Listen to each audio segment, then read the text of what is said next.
So English represents the out, and it's very much like what we saw in the backstage talk, but those were New Zealand monolingual women.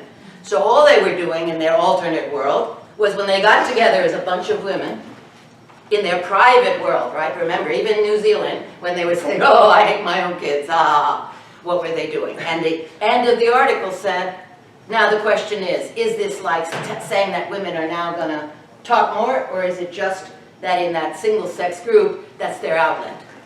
And I think it's just their outlet. Now here, it's the same thing, basically, except when they write novels, now what does that do? It makes it public in some sense. Those women who were talking backstage kept the whole thing private. So here something happens as these novels come out, because there's a woman's voice, even if it's not your personal voice. There's a woman's voice, and not in Arabic, in English, but people there, at least of a certain class who can read English, are reading it. So it creates a kind of fictive woman's voice, although it's a real woman writing it, so it may do something. Okay. Interestingly, though, in Saudi Arabia, unlike what you're saying, so everything you say is true, but they have one thing that's different, and I actually had a student in this class who talked about that a lot, and they mentioned it here. They say that girls together in the single-sex group, that they actually talk about sex and joke and make fun of each other all the time with very sexy talk that, of course, doesn't go out in the public. And I had a student in this class who was from Egypt, I think, actually. And I don't know what happened to that sheet, I lost it. She gave me a sheet giving a scenario that two girls are walking down the street, and here's the guy, a really ugly guy coming, and so one girl says to the other, oh, he's gonna be your future husband, and he's gonna get on top of you like a camel, and blah, blah, blah. And they do this in the private, okay? But it can't go out in the public.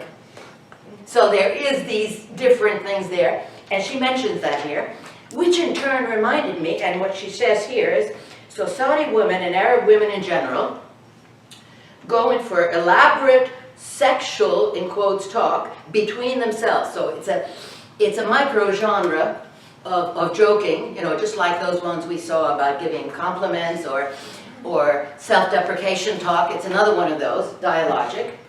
Okay, and this is interesting. So this talk, even though there's this repression, as you just said, they have this little micro-discourse that may shock Western middle-class women who are far more reserved in discussing their own sexual lives with female friends, even if they may exchange information gathered from Cosmopolitan or Elle or television series Sex and the City or whatever. And I found that very interesting because, and I wanted to ask you, and it also ties into the New Yorker, if any of you read that wonderful story from yesterday. At least in my generation, it's so true that although there is all this bonding of females and talking to each other and sharing everything, and your life doesn't happen unless you tell every detail, from my experience, the one thing they don't tell is details of it. Not they talk about their love affairs or he left me or all those things, but not the detail of what actually happens in the bedroom. And whereas they have this as a mini genre. And in that story, that if you read it yesterday, the girl, in fact, tells all her friends every detail of the story, supposedly, the details of how the sex act happens. And that would be highly unusual in my generation. So what do you think? We don't have time to talk a lot about this, but I'm just curious. Not unusual, at least with my group of friends. Really? Like, if someone in the friend group asks what happened last night, Yes. I expect all the details. All the details. Same with my group. So that's a real change of generations. So here's a paper topic crying out if you're ready to do this, because it's just not done. And really, if you haven't read that story, do read it, because that's one of the details that really struck me. And that she was doing, first of all, she was doing at the end of the story a female talk, because she was sharing everything with her friends, including some male friends there. But in addition, she was specifically sharing that, which would never be done. Yes? I was going to say, I think it varies per person on how comfortable they are. Like, some of my friends are very uncomfortable talking about stuff like that, and it's kind of hard to gauge at first when you first make friends. Like, Like I've talked to a random stranger on the plane about like being. Well, but that's different again, the stranger But on the- like some of my best friends, like Yeah. they're uncomfortable with it, and you have to like gauge it when you first. Okay, but she says they do it, which means that at least it is happening. To my generation, it really is quite inconceivable. I had my closest friend for 25 years, and God, what we talked about. And yet, the level of things that were in that story would never have been talked about. I think there's more interest and I don't want to say like expectation, but kind of like wanting to know all those details, but obviously some people. Okay, we aren't always want to coming- know, that's No, something but like different. I think it's more, like I think you can expect to hear those details more, but there are always going to be some people who are like, I don't want to give those details. Okay, but there are some, so we could do, okay, how many would you do? I'm not going to ask you this, but maybe we could say 50% would do it here, or have friends or have been around, whereas in my generation, not at all. So anyway, that's not the main point here, but it is interesting, because here, there is this difference, that it's such a divided, also gender divided society, and that's one of the reasons that then the women in their own group do all this, just like there is also storytelling. You know, the 1001 Nights comes from that culture, and it's old women who told those stories, and that's also full of sexual things. The oral culture is a woman's culture and all that, which this is not about, but the Moroccan article talks about it a little bit. So it's all there. Okay, so what does shock studies then is, everybody knows that girls do this in their own little corner, is the entry of sex talk into the public sphere. Not because you start talking that way, but because your textual voice might be there. And here's now again, I love these quotes. So here is two quotes from one of these novels. One who complained about what sex was like with a camel, so to speak. She says in the novel, she complains, he took his clothes off and kept his long stretched yellowish underpants. He didn't offer me a glass of water or a rose. I didn't see chocolates or fruits. I didn't hear a word or a whisper. He didn't caress me as I imagined. He just sat on top of me like a camel inflicted with leprosy. Okay, so how about that? Now, contrast is always nice, just like in that pornography. Okay, there in the pornography we're contrasting male and female.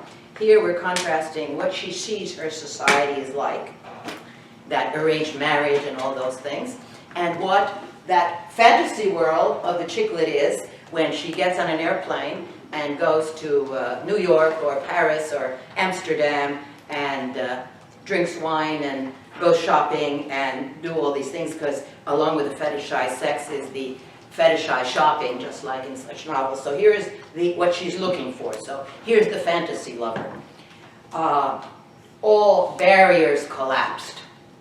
Starts with that.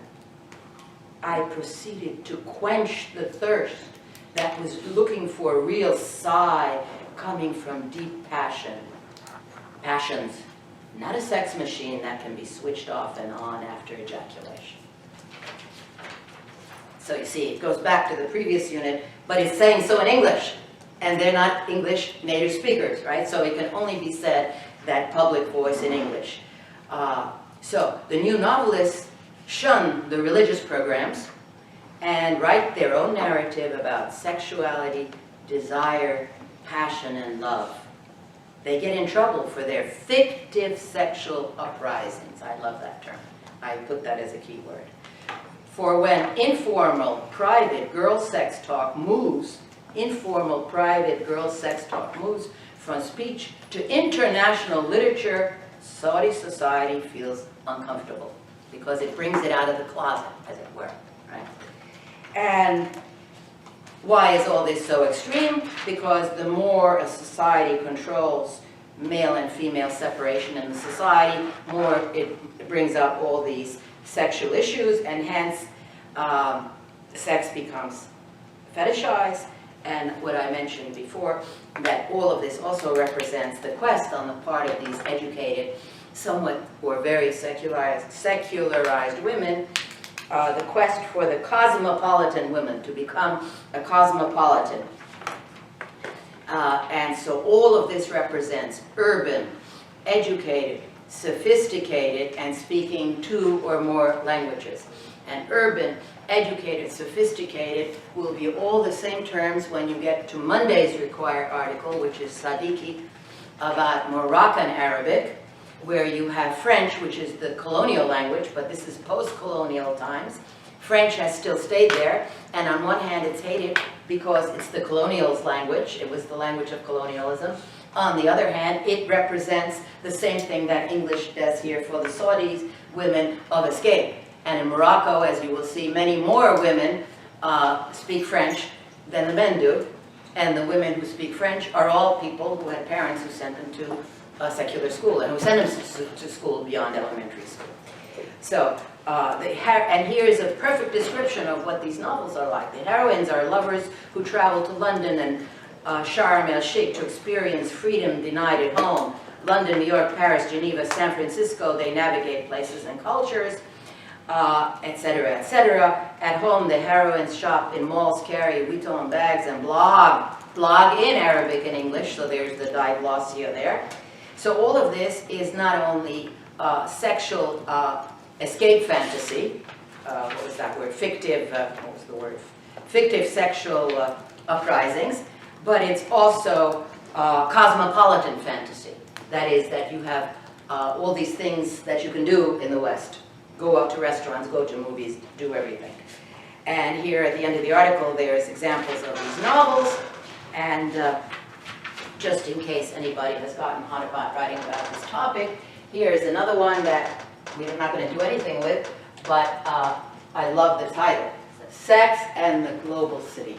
So not Sex in the City, and this other article writes about, analyzes 4 novels of this sort, one from Riyadh, one written in Riyadh, one is Chinese, one is Australian, Aborigine, and so forth.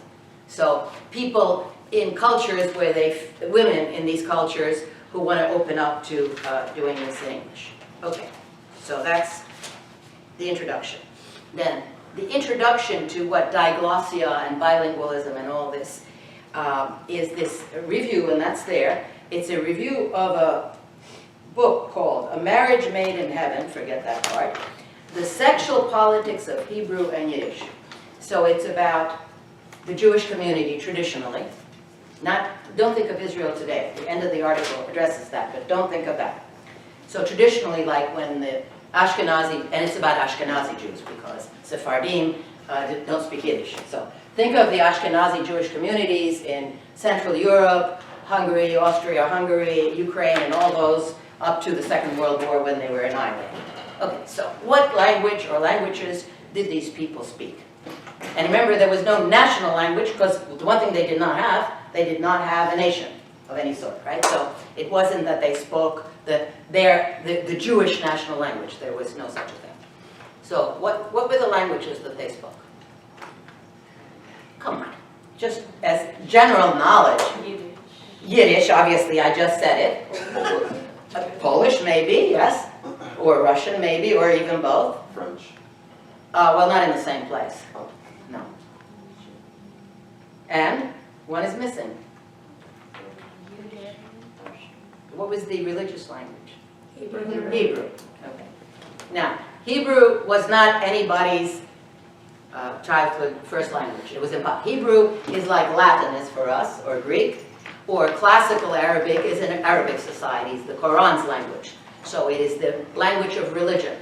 Now, Judaism, classical Judaism, also being a very patriarchal language, since Hebrew had to be learned, who was learning Hebrew, do you think? Only the boys. They sent the boys to Hebrew school. So Hebrew, by that, was the male language. It was the language of learning. It was the language of religion. It was also the language of tradition. So it had to be conservative, all these things. Who was speaking Yiddish? Everybody, because that was the mama loshen. That means mama language or mother tongue. What is the mother tongue when we say that in any language? It's what we learned, what we suckled on the mother's breast, our spoken language. Dante thought that the language you learn to speak has no grammatical rules.